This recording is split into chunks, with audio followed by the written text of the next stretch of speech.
I soldi nella vita non son tutto, lo sento sempre dire intorno a me.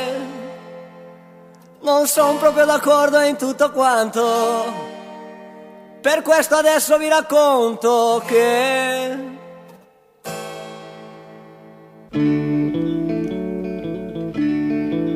la chiamavano bella quando sono arrivato con una valigia legata.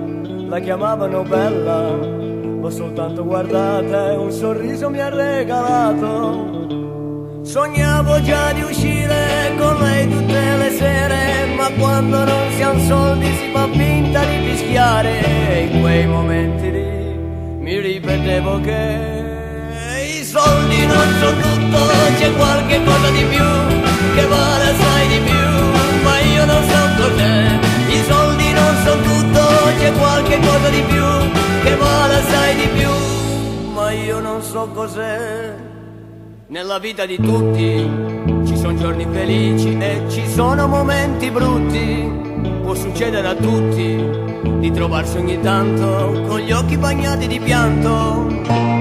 Girando per il mondo mi sono reso conto che senza soldi in tasca in ogni cosa si fa fiasco. Eppure intorno a me la gente dice che i soldi non sono tutto, c'è qualche cosa di più che vale assai di più, ma io non so cos'è. I soldi non sono tutto, c'è qualche cosa di più che vale assai di più, ma io non so cos'è.